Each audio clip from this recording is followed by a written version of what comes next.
Smart Bourse vous est présenté en partenariat avec Arthur. La gestion des plus fortunés, enfin pour tous.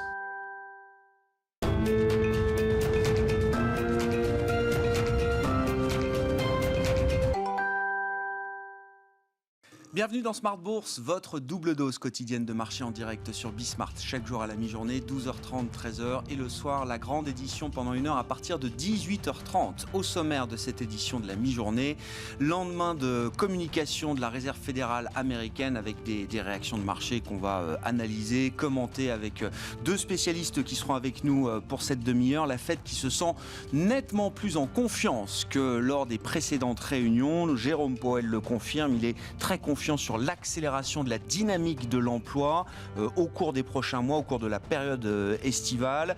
La Fed qui est peut-être également un peu prise par surprise au regard du phénomène inflationniste de plus en plus manifeste ces derniers mois et qui va donc se concentrer sur ce phénomène désormais, quand bien même l'inflation est toujours jugée transitoire. Elle pourrait être l'inflation un peu plus élevée, un peu plus persistante que prévu. C'est un risque en tout cas qui augmente selon la Réserve fédérale américaine et toute cette évaluation de la situation a amené certains membres de la Fed à réviser et à accélérer leurs perspectives en matière de normalisation, puisque désormais on parle de 1 à 2 hausses de taux, même peut-être pour 2023, selon les projections qui sont faites par les membres de la Réserve fédérale américaine. Encore une fois, on va parler de tous ces sujets dans un instant au cours de cette demi-heure d'émission. Les réactions de marché ont été assez claires. Les taux longs sont remontés, le taux à 5 ans, le taux à 10 ans aux États-Unis ont remonté de 10 points de base environ. On est à 1,55% au moment où on se parle sur le 10 ans américain. Et puis le dollar également, qui s'est nettement renforcé face à toute devise et face à l'euro, notamment l'euro-dollar qui est repassé sous 1,20 depuis hier. Et puisqu'on parle de banque centrale et d'inflation, notez que l'inflation en zone euro a été confirmée à 2% sur un an pour le mois de mai. C'est ce que le marché attendait en deuxième lecture. La zone euro qui est loin d'un risque de surchauffe à ce stade, puisque si on regarde l'inflation stricte, l'inflation cœur, elle ne progresse que de 1% sur un an en zone euro.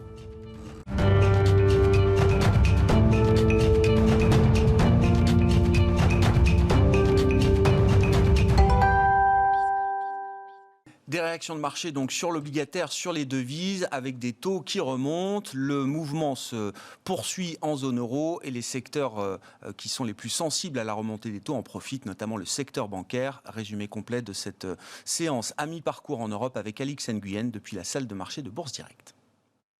La bourse de Paris est hésitante à la mi-journée, un marché sous l'effet du message de la Fed plus offensif, plus faucon qu'anticipé. Si la Banque centrale maintient ses taux directeurs et laisse le montant de ses achats d'actifs inchangé, le resserrement de sa politique monétaire devrait avoir lieu dans un délai plus rapide qu'escompté. La Fed table sur 2 hausses des taux d'1/4 de point en 2023. Et puis la Fed a relevé ses prévisions d'inflation. Elle devrait atteindre 3,4% fin 2021 contre 2,4% estimé en mars et 2,2% en 2022, soit 0,1 point de plus que prévu au printemps. Des tensions inflationnistes que Powell estime transitoires. S'agissant des statistiques, aujourd'hui, les prix à la consommation dans la zone euro ont augmenté de 2% sur un an et de 0,3% sur un mois en mai.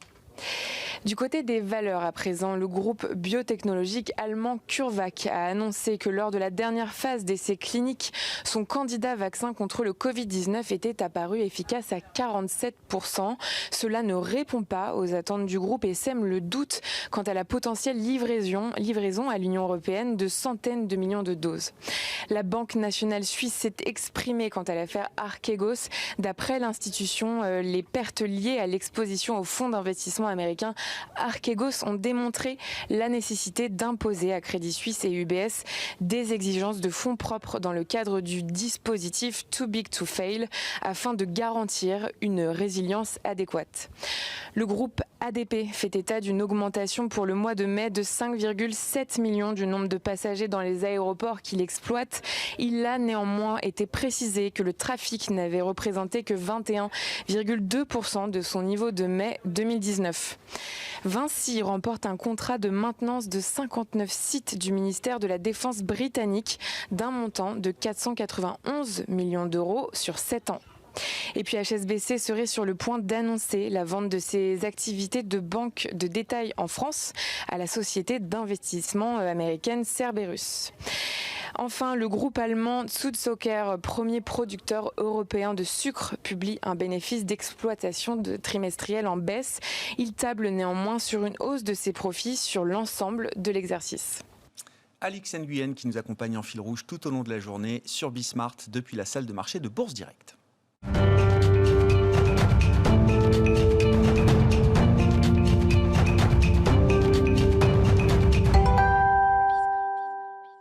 La Fed se sent donc plus confiante et le ton change. On en parle avec Thomas Koster qui est avec nous en visioconférence depuis Genève, économiste senior en charge de suivre les États-Unis chez Pictet Wealth Management. Bonjour et bienvenue Thomas. Et félicitations, ça fait déjà quelques temps, 1 à 2 semaines que vous nous préveniez que la Fed pouvait peut-être se montrer un peu plus dure dans sa communication, qu'elle allait peut-être accélérer son narratif de normalisation. On y est peut-être au lendemain de cette réunion de politique monétaire, Thomas, mais avant de parler de politique monétaire, il faut comprendre que tout le sujet de la normalisation découle quand même d'une évaluation de la situation économique beaucoup plus positive, avec notamment un niveau d'incertitude sur les perspectives du marché du travail, par exemple, qui semble se réduire considérablement si on écoute Jérôme Powell. Oui, tout à fait, et notamment plus de confiance liée à la vaccination. Le communiqué post-meeting note 2 fois le progrès sur la vaccination. Je rappelle que, par exemple, si on regarde sur le terrain, l'État de New York et la Californie ont arrêté toutes les mesures sanitaires, que ce soit la distanciation sociale ou même les masques. Donc on a vraiment un effet de réouverture aux États-Unis. C'est ça aussi qui fait qu'on a beaucoup plus d'optimisme de la part de la Fed et de Jérôme Powell en particulier. Et en effet, il avait l'air très optimiste, notamment par rapport au marché de l'emploi. Il le voyait accélérer cet été. Donc il y a un vent d'optimisme à la fois lié à la question sanitaire et aussi la potentiel de croissance et aussi au marché du travail. Bon, confiance, optimisme sur la croissance et sur l'emploi, qui est aujourd'hui quand même le sujet principal pour la Réserve fédérale américaine, mais un peu plus de vigilance également sur le front de l'inflation. C'est peut-être d'ailleurs le corollaire de cette économie américaine qui pourrait encore accélérer. Thomas, l'inflation est toujours jugée transitoire officiellement, mais on voit bien que c'est quand même une question qui soulève un peu d'interrogation, j'imagine, au sein de la Fed, là. Tout à fait. Donc, si on fait une lecture centrale, la thèse de l'inflation qui reste transitoire, ça restait le message principal. Mais en effet, à la marge, on a un dialogue qui commence à montrer un peu plus de nuances avec, en effet, des risques d'une inflation qui serait plus persistante qu'attendue. Et c'est notamment, c'est comme ça que Jérôme Powell a expliqué pourquoi il y avait en effet des projections de taux d'intérêt qui avaient changé. C'est à la fois ces craintes d'une inflation un peu plus persistante qu'il faudrait potentiellement prévenir avec un peu plus de resserrement monétaire et également, encore une fois, les meilleures perspectives économiques. Quand vous dites effectivement des projections de taux qui sont revues à la hausse, donc on parle des projections qui sont faites par les membres de la Réserve fédérale américaine tous les trimestres, les fameux DOTS, les points, et qui nous donne quelques indications. Alors il faut toujours prendre un peu de recul, et d'ailleurs c'est un outil de communication avec lequel la Fed est souvent mal à l'aise. Ça ne date pas de la période Powell. Déjà sous Janet Yellen, c'était un outil de communication qui était parfois critiqué par les membres même et la présidente même à l'époque de la Réserve fédérale américaine. Comment est-ce qu'il faut lire ces projections effectivement de niveau de taux d'intérêt qui sont faits jusqu'à horizon 2023 et sur le long terme par ils sont 18 je crois membres de la Réserve fédérale américaine, Thomas? Tout à fait. Alors juste un point méthodologique sur ce graphique de points. Donc deux choses. Déjà, le graphique des points est soumis avant le meeting. Donc chaque membre de la Fed, enfin chaque membre du comité, chaque participant d'ailleurs du comité pour être tout à fait précis, envoie son graphique de points, et en fait ils sont agrégés pendant le meeting.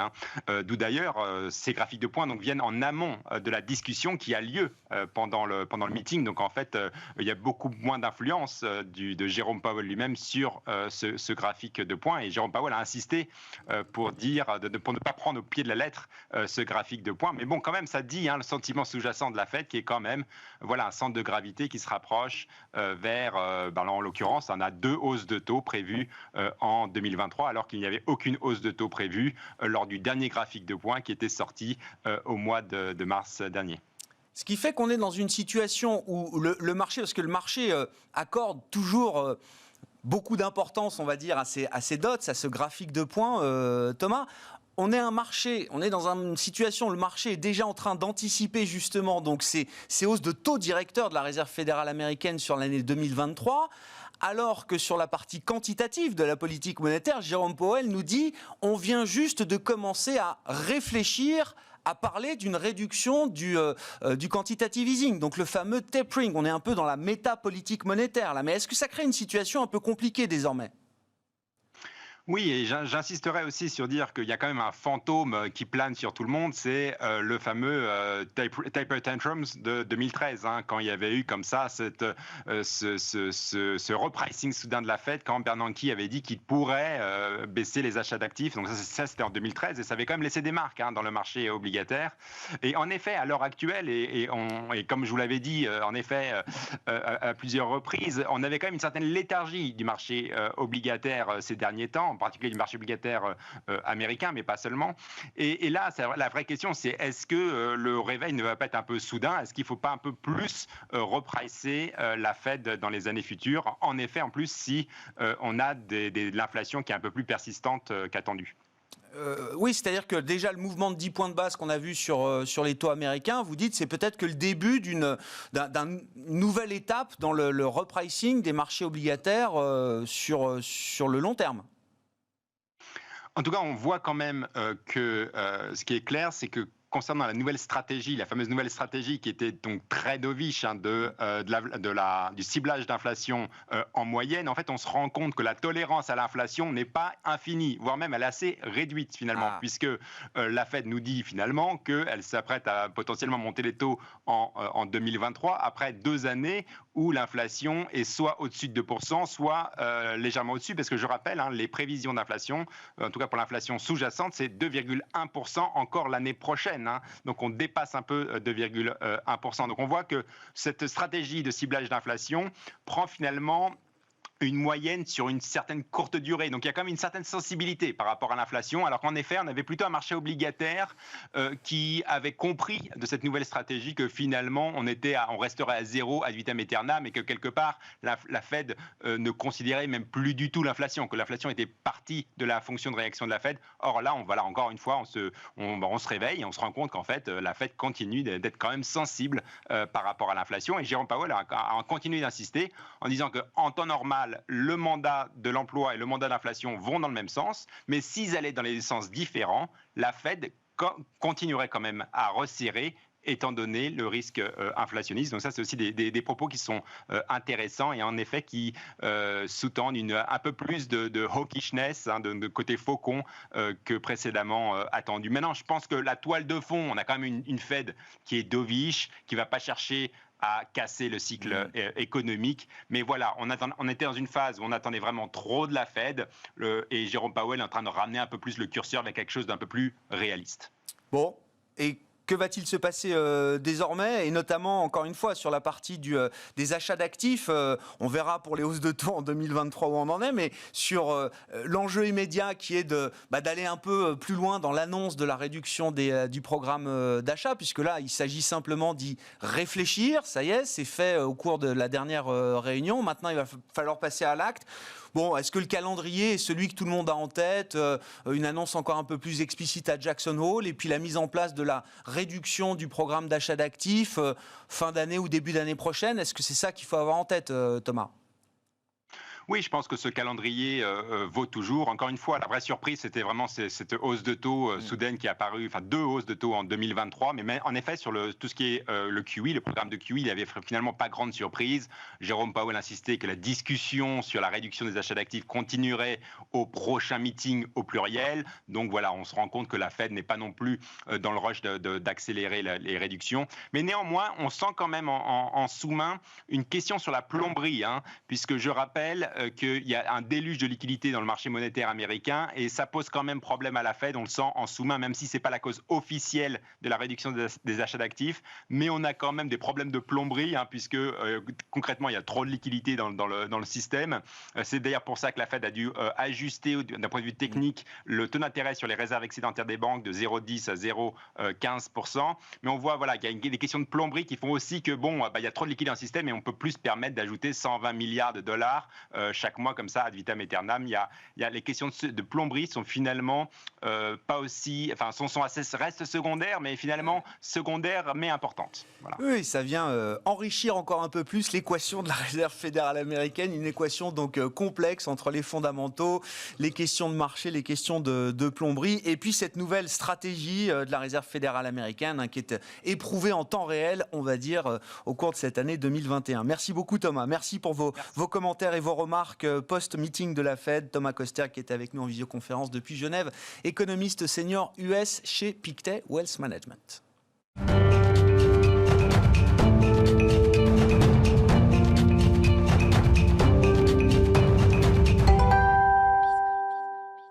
Et poursuivons cette discussion sur la Fed et les enjeux de marché au sens large avec Kevin Tauzet, qui est à mes côtés, membre du comité stratégique d'investissement de Carmignac. Bonjour et bienvenue Kevin. Bonjour Grégoire, merci. Merci beaucoup d'être là. Vous avez le droit, comme tout le monde, de commenter la communication de la Réserve fédérale américaine. Comme tout le monde aujourd'hui. Hier, comme tout le monde aujourd'hui.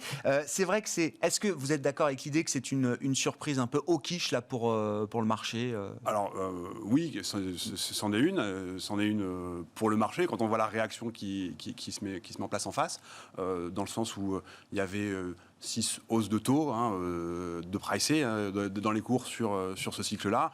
Et il y en a déjà 3 depuis hier soir qui sont pricés pour l'année 2023. Donc, attendez, ça va beaucoup plus vite encore que ce qu'on imaginait. C'est-à-dire que la Fed, les projections médianes, on ne va pas revenir dans le détail, mais nous disent 2 hausses de taux fin 2023. Le marché, lui, commence à en intégrer une 3e. C'est exactement ça. Donc, après, le marché, il a aussi tendance à s'emballer aussi un petit peu. Exactement. Ça peut changer demain. Mais donc, ça répond bien à cette question-là de est-ce que c'est une surprise ? Oui, ça en est une.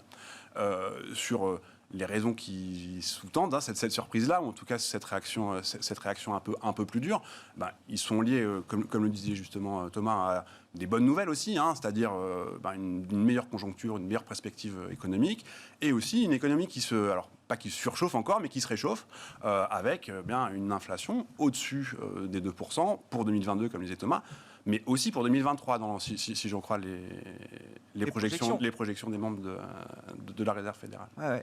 Donc, est-ce que dans sa communication, est-ce que ça devient un sujet qu'on ait déjà 3 hausses de taux au moment où on se parle, en tout cas inscrites dans le marché pour 2023 Est-ce que ça va trop vite ? Est-ce que la Fed, finalement, la nouvelle stratégie de la Fed n'est pas aussi nouvelle que ça, d'une certaine manière ? Ouais, alors il y a 2 choses dans votre question. Sur la nouvelle stratégie de la Fed, donc la fameuse AIT, donc la cible en inflation.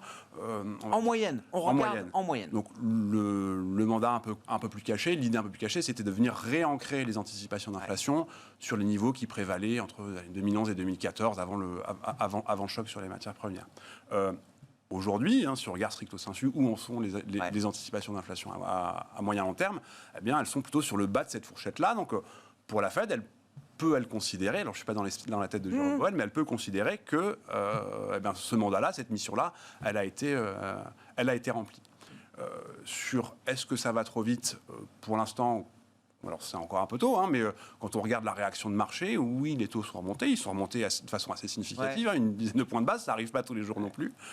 C'est pour l'instant plutôt bien digéré par les actifs et par les actifs les plus risqués. Alors, on va voir comment ça va être digéré, ça aussi, sur les prochaines séances, parce qu'il y a quand même 2 risques principaux. Il y en a un qui est que, on le sait, on est on arrive sur des points hauts en termes de perspective de dynamique de croissance, de dynamique de résultats. Oui. Est-ce que le signal que nous a envoyé la Réserve fédérale hier, c'est aussi qu'on touche un point haut en termes de dynamique de politique monétaire? Et ça peut poser des questions. Et il y en a un autre qui est que il peut y avoir aussi un risque d'exécution de politique monétaire. Ça arrive à tout le monde de se prendre les pieds dans le tapis. Et là, on pourrait voir un durcissement des conditions financières avec une remontée des taux réels. Et ça peut aussi venir mordre les actifs les plus risqués. Ouais. Pour l'instant, effectivement, avec une réaction de marché qui a été significative, 10 points de base sur les taux, 5 ans, 10 ans aux États-Unis, on a un 10 ans américain qui n'a même pas franchi 1,60. On était monté jusqu'à près de 1,80 peut-être fin mars. C'est ça. Donc, on n'est même pas revenu sur les pics on n'est pas encore revenu sur les pics du premier trimestre. Après, encore une fois, le mouvement qu'on a vu hier, il est significatif. Et il y a une bonne nouvelle là-dedans, c'est qu'il est aussi bien digéré par d'autres actifs plus risqués, que ce soit sur les marchés d'actions ou sur les marchés du crédit. Ouais, avec le retour de la value, on va parler des marchés globaux dans un instant. Mais si on essaye de se projeter sur le long terme, alors c'est un bon jour pour parler du dollar également. Taux et dollar, tout ça est lié. Mais on voit le dollar effectivement sur le marché des devises qui se réapprécie quasiment de 1% par rapport au niveau qu'on avait avant le meeting de la Fed, face au dollar, face à un ensemble de devises. Comment vous comprenez effectivement le mouvement de court terme du dollar? Est-ce qu'on peut revenir peut-être même sur des points hauts pour le dollar face à l'euro, le dollar face aux grandes devises mondiales? Sachant que chez Carmignac, et vous-même, Kevin, vous l'écriviez il y a quelques jours, je crois, dans une note qui a été publiée mi-juin, vous avez quand même la conviction de long terme que le dollar dans le monde de demain sera quand même structurellement plus faible qu'il n'est aujourd'hui. Oui, alors la vision, la lecture, la conviction à moyen long terme, elle est basée sur plusieurs facteurs, outre que le différentiel de taux qui peut s'exprimer depuis un peu moins de 24 heures. Donc, ces convictions sur le moyen long terme, elles restent extrêmement vraies, extrêmement présentes, à savoir qu'il y a, on va dire, un volet budgétaire, fiscal, politique de l'agenda qui est mis en place par l'administration Biden, qui pourrait lui venir peser sur le dollar. On va dire amoindrir un petit peu la compétitivité de l'économie américaine avec des transferts sociaux importants, des plans de relance qui sont plus axés sur la consommation que sur l'investissement, un budget qui est financé largement par des hausses d'impôts, des hausses de taxes, donc, qui peuvent venir, on va dire, un peu grignoter, gratter l'exceptionnalisme américain. Il y en a un sur la politique monétaire aussi. Alors, on est peut-être en train d'évoluer là-dessus, mais les choses ne sont pas non plus gravées dans le marbre. C'est-à-dire que M. Powell, il dit qu'il va avoir une politique un peu plus dure que ce qui pouvait être anticipé, mais il n'est potentiellement pas là pour non plus encore plusieurs années. Il attaque la fin de son mandat. Renouvellement début d'année prochaine. De ce mandat-là. Là aussi, il pourrait y avoir une nomination d'un membre, d'un directeur de la Réserve fédérale qui serait, lui, beaucoup plus accommodant, on va dire. Et ça, clairement, si on avait une politique monétaire et une politique budgétaire accommodante, ça pèserait fortement sur le dollar. Après, à court terme, il faut aussi savoir s'adapter à ces réactions de marché. Et donc, par exemple, on a chez Carmignac des vues plus positives sur certaines devises émergentes, notamment liées au complexe des matières premières.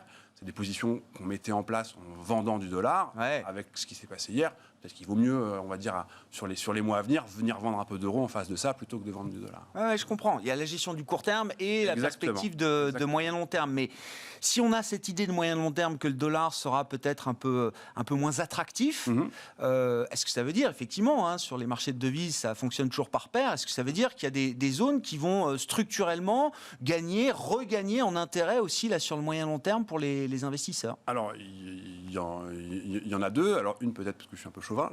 Non, mais on a le droit. Il ne faut pas bouder son plaisir. Non, mais oui. Non, mais c'est vrai que on parlait des mesures de plan de relance. La zone européenne, son plan de relance, contrairement aux États-Unis, il n'est pas axé sur de la consommation, il est axé sur l'investissement. Et ça peut aussi venir renforcer la compétitivité de l'économie européenne. Et donc, à moyen long terme, c'est plutôt positif. Outre, on va dire, les signaux qui sont assez encourageants sur plus d'intégration, du plan de relance, même peut-être plus important que le plan de relance en tant que tel. Donc ça, c'est une région qui peut en bénéficier.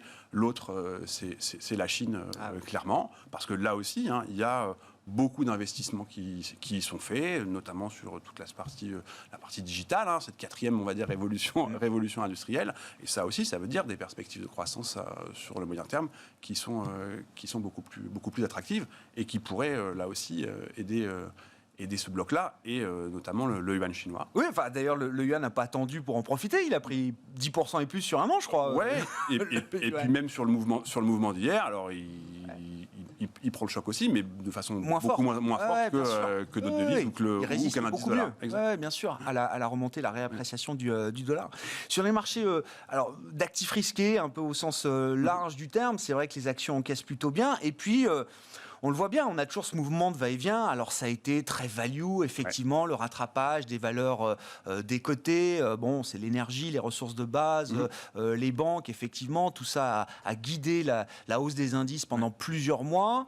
Dès qu'on a vu les taux rebaisser un peu sur le mois écoulé, on voit que d'autres secteurs viennent tout de suite prendre la relève, les secteurs de croissance, de technologie, les secteurs à duration longue, ce qui fait qu'on a des indices qui sont toujours au plus haut et qui battent record sur record en permanence. Comment vous évaluez cette situation ? Est-ce que ça peut justifier un peu plus de prudence globale de la part des investisseurs au moins tactiquement? Est-ce qu'il faut savoir aussi réduire son exposition dans ces moments où les prix atteignent peut-être des niveaux important? Alors, le mouvement de prix, il se fait aussi par rapport à un mouvement fondamental, ou en tout cas des anticipations de mouvement, pas dire d'évolution des fondamentaux. C'est vrai que il y a quand même des choses qui se passent, c'est-à-dire que ce que nous signale la Réserve fédérale américaine hier, c'est que l'économie américaine, elle va plutôt bien. Il y a quelques semaines, la Banque centrale européenne, elle nous dit qu'elle va encore faire beaucoup pour que ça aille mieux. Et donc c'est vrai que là, on est dans un environnement, on va dire, de croissance plutôt désynchronisée, avec des économies qui sont à des stades très différents.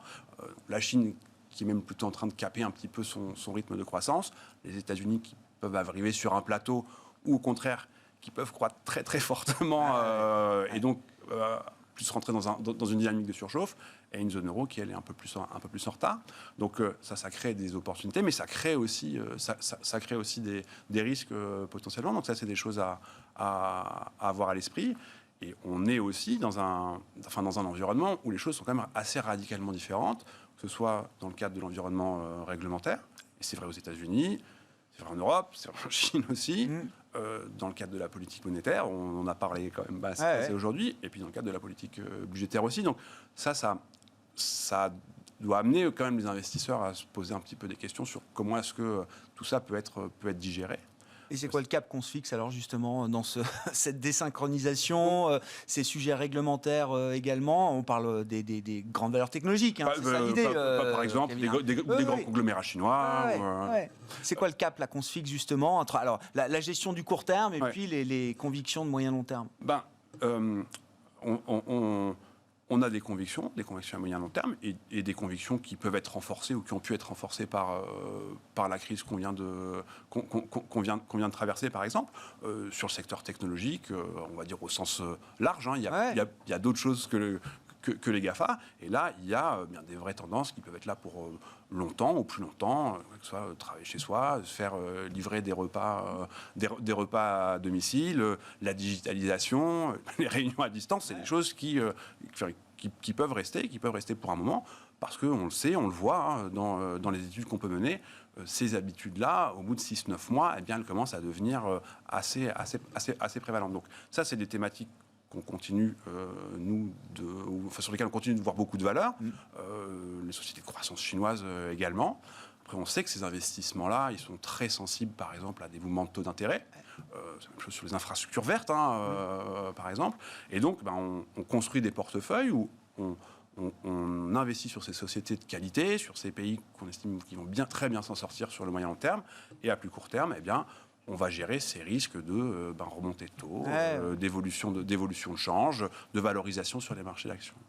Merci beaucoup Kevin, merci d'avoir été avec nous pour nous apporter quelques remarques, réflexions sur ces enjeux de marché et la stratégie d'investissement, le cap que vous fixez aujourd'hui chez Carmignac. Kevin Tauzet qui était à mes côtés en plateau, membre du comité stratégique d'investissement de Carmignac dans Smart Bourse à la mi-journée. On se retrouve ce soir en direct à 18h30 sur Bismart.